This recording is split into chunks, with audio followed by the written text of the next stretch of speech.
Hey guys, it's Drew again. Well, after 14 years, I finally finished a huge run in my PC, 100%. Well, sort of. I mean, depending how you look at it. You want to know what I'm talking about? Let's check it out.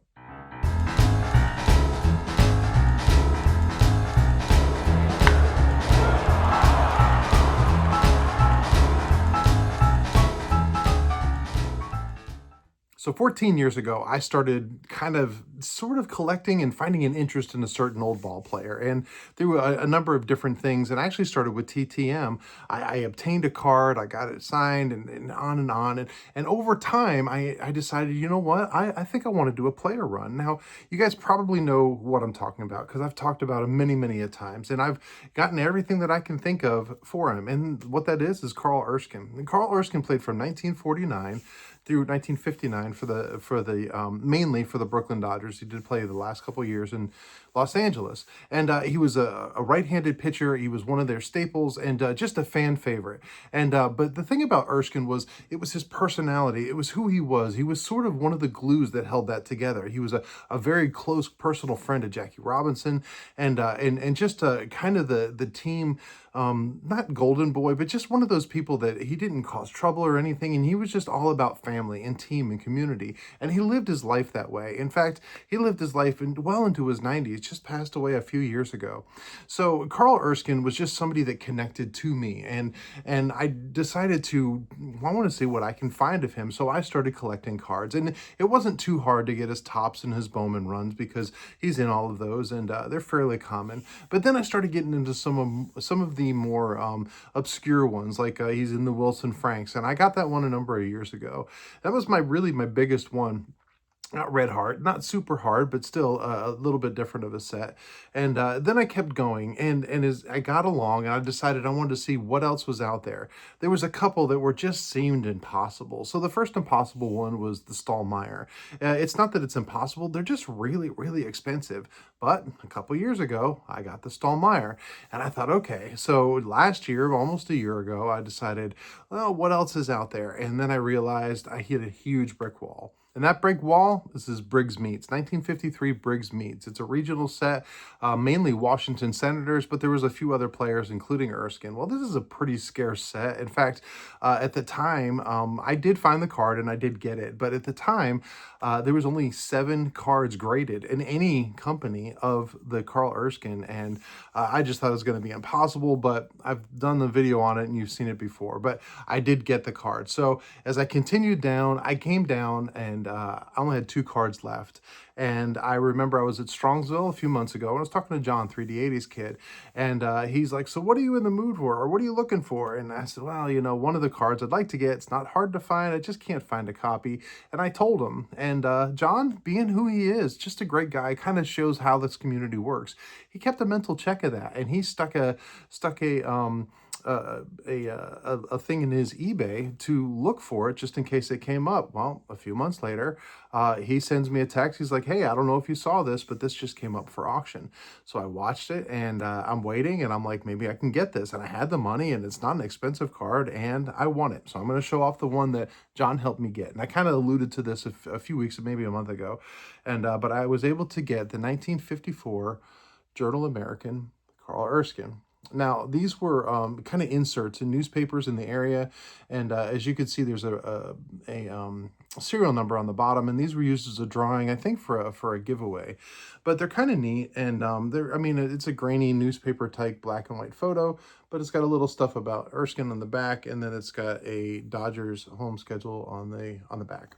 But a great little card and kind of a neat piece, not super expensive. But this auction was ending on a Tuesday. I remember that, and I was coming up, and on Monday, I'm like, so now I'm like in eBay, and I don't shop in eBay very often, but I'm waiting for this auction. I think I'm going to win this, and that left only 1 card left, which was even a cheaper card, like less expensive, but just don't see them, and I don't really pursue them that much. But the day before this ended, I'm on eBay and pops up another auction, and it happened to be an auction that was ending that Saturday for the very final card that I would have needed. And so I went all in. I'm like, I actually got this card for about $25 less than what I was willing to spend on it. So I had some money left.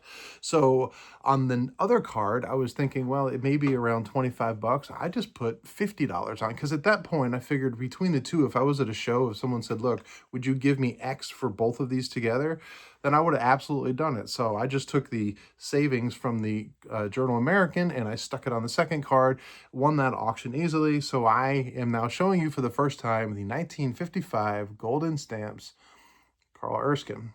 And so I was able to pick up two Carl Erskines, the last two playing days cards of Carl Erskine, within a week of each other, both on eBay, and actually ended up getting them less altogether than I would have spent even if I was at a show or saw them individually. So I was really excited. I'm still really excited. So this completes the run. So what did I say before when I said it's 100% complete? Well, it kind of depends on how you look at it.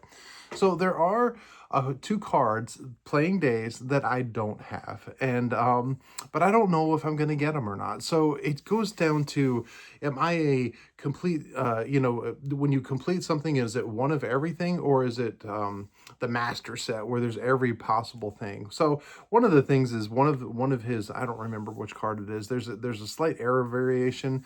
I think it is 54 Bowman, and I don't have it. I don't care about that. But when there's a little spot of ink, I have no interest in doing that. I'm not saying it's bad to do that if that's what you're interested in, but for me, that doesn't make a big difference for me. So I'm not including that one.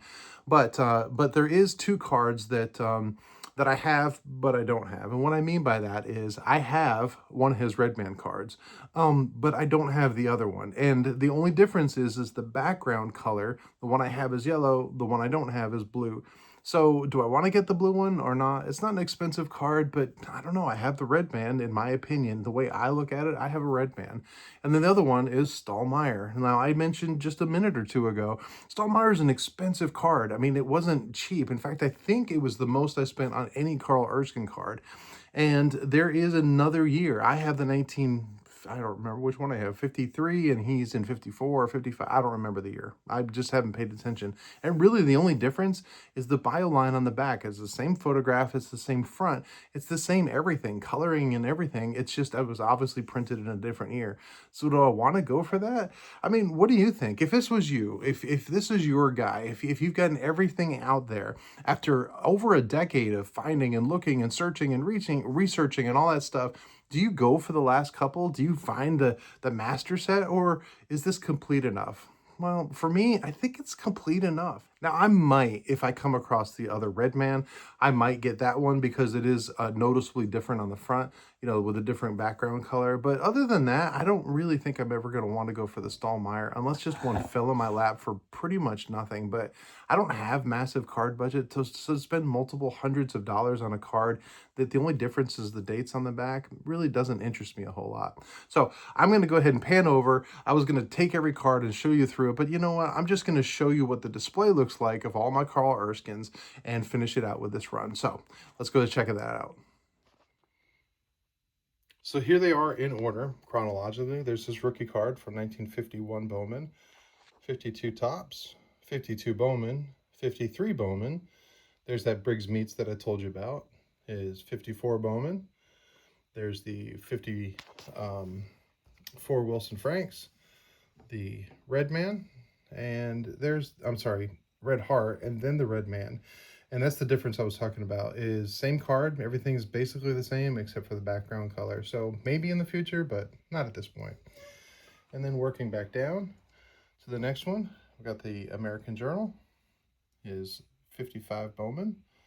There's the Golden Stamps I just showed you, 56 Topps, 57 Topps, which was a gift from my friend Dylan, 58 Topps, and finishing out his career, the 59 Topps. So there's my Carl Erskine complete player day run altogether. And it's one of the nice things about having a player who's wasn't a superstar, definitely a fan favorite, but he doesn't have hundreds of cards or dozens and dozens of cards. I mean, all of his cards altogether can fit on 2 shelves, and even though there are a few obscure ones, Still, I was able to get them all. So I hope you enjoyed this. Let me know what you think. Should I go for the Stallmeyer? Would you do it? Whether I do or not, just want to get your opinions and feedback. So I appreciate it as always. And until next time, you guys be good.